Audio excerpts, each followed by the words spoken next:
Alright, I'm Gwen. I'm Sarah, and the name of our article was A Talk on Functional Integration of Hippocampal Neurons After Traumatic Brain Injury.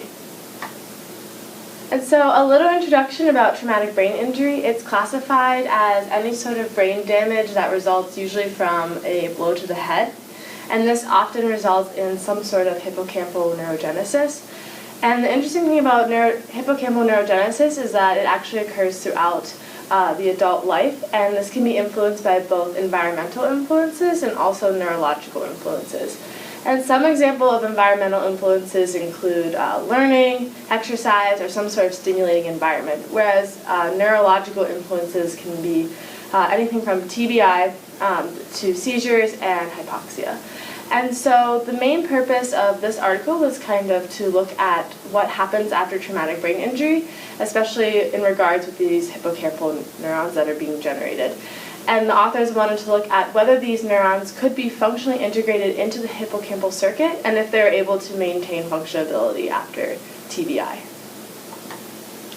So as Sarah was saying, the authors were interested in looking at how these neurons fared post-TBI, and so in order to do this, they were using 2 lines of transgenic mice, and the reason they used 2 different lines is so they could look at the neurons at different time points. So the first line, POMCEGFP, which I'll just kind of abbreviate to the P mice in the future, they were looking at the earlier time points of the development in these neurons post-TBI, and then the second line of mice that they used were called double Corton Cree ERT2, and I'll just probably call those like D mice. And for these mice, they were looking at the later, more matured neurons after the TBI injury had occurred. And in order to induce TBI, they used a controlled cortical implant model, and in order to do this, they used this machine that allows them to make a really precise impact onto the area in the brain that they're interested in injuring. And so first they make an incision in the craniotomy, and they make the impact where they want, and then they suture it back up. And then there's also a control group, and that's called the sham injury. So they do the craniotomy incision, but they don't do any impact injury, and then they suture the mouse back up.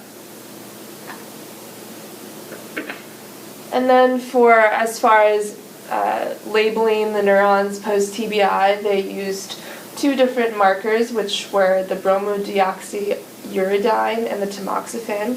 And the BRDU they were using on the first line of transgenic mice, and this is because the dendrites after injury tend to develop really rapidly, and so they wanted to make sure that they could track these throughout the course of development. And they were marking the GFP protein in the first line of the transgenic mice, which notably disappears as these neurons develop, which is why they had to use tamoxifen for the second line of mice when they were interested in looking at the later, more matured development of these neurons post-TBI. And so the tamoxifen, they were using pulse labels in the hippocampal granule cells of the D second line mice, and that allowed them to later on do dendritic and somatic morphology. And so after the neurons had been labeled and where the neurons were developing, they were anesthetized at exactly 2 weeks or 4 weeks after injury, so those represent the different time points that they were looking at these neurons. And then the hippocampus was sliced coronally 4 times so that they could later analyze the morphology and the electrophysiology. And so confocal microscopy was used to look at these cells really closely. I personally am not an expert in confocal microscopy, so I had to look it up, and basically there's a pinhole in the side that is conjugate to where they want to focus with the lens, and so that's why it's called confocal microscopy.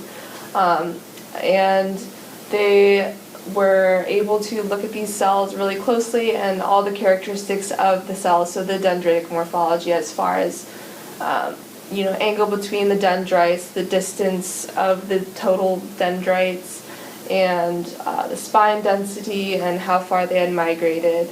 And they were looking at the gyrus granule cell layer, which is just a specific part of the hippocampal coronal slices that they had made. And then lastly, they were also interested in obviously the functional side of how these neurons are developing and whether or not they can function the same as normal neurons. And so they were looking at the electrophysiological characteristics of the neurons, and they were able to differentiate between the different cells using fluorescence and differential interference contrast imaging. And then they were using voltage clamp methods to bipolar stimulate the different sides, and then they measured, the typical characteristics of the firing, which includes, the spike amplitude and the slope and the threshold levels. Okay, so moving into the results. So they did find that CCI did induce neurogenesis of hippocampal cells. And so once they concluded that that was the case, they wanted to look at comparing the sham-operated versus the CCI-operated mice and the neurons that they found there. And so first they found that CCI increased the dendritic complexity of these adult-born hippocampal neurons after injury. And so to do this, they, as Gwen was talking about, they kind of dated these neurons so that you could tell when they were born. A lot of time after traumatic brain injury, there's a lot of dendritic growth, so it can be difficult to tell when the neurons were in fact born. And so once they did this, they were able to compare CCI and sham-operated neurons. And they found that the CCI did in fact alter dendritic structure. There was an increased number of branches close to the soma, and they also found that there was a shorter distance between the soma and the first branch point for CCI neurons. There were more dendritic branches, and there was also an increased total dendritic length of these CCI neurons. And so once they found that there were these structural differences, they also wanted to look at the electrophysiological maturation of these neurons. And they found they were able to use current clamp and voltage clamp recordings to compare sham and CCI. And they found that neurons born after CCI had very similar resting membrane potentials and spiking properties when compared to the sham-operated mice. And so this just shows that neurons developing post-CCI, even though they do have these dendritic differences, are still on track for normal maturation in terms of electrophysiological function. And so then they wanted to see further down the road, one month later, how these changes were, if they were still occurring or if they were different. They found that 1 month after injury, the CCI neurons still did have this altered dendritic pattern. And they found that there was more extensive dendritic branching and more proximal branches closer to the soma still.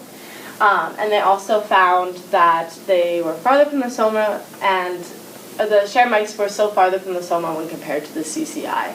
However, they did find that dendritic length was still relatively the same, or was now relatively the same when comparing the CCI and sham-operated mice, which was a difference than what they saw before. And so finally they wanted to see, okay, so obviously there are these dendritic differences between these two different types of neurons, but how do they integrate into the hippocampal circuit, and are they still functional? And so to do this, they did whole cell and voltage clamp recordings to look at the different action potential properties and resting membrane properties, and they found that those were both the same for CCI and sham-operated mice.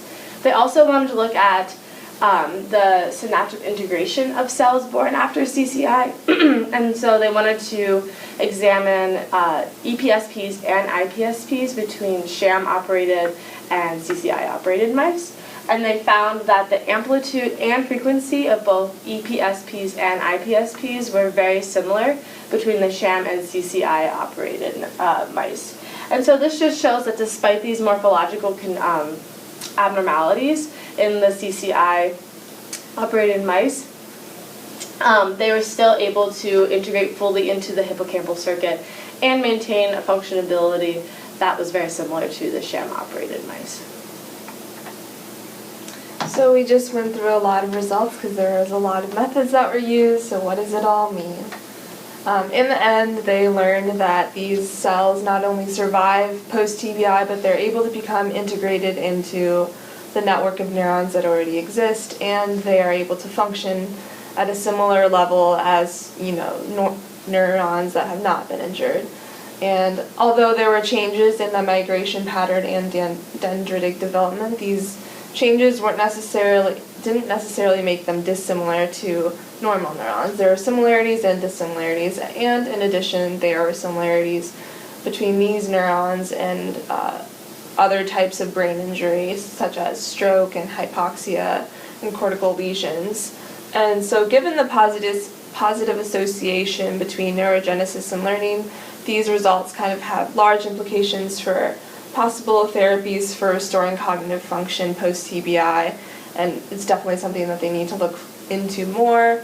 However, they're not entirely sure if these cells are beneficial or maladaptive at a network level, and so it's important, again, to take a kind of a step back and look at this from a more macro level rather than this very micro level that they took in this current study, because aberrant functional integration would lead to brain dysfunction if these cells are actually maladaptive at a network level. So in the future, that's something that they could definitely look into for future research. Thank you. Thank you.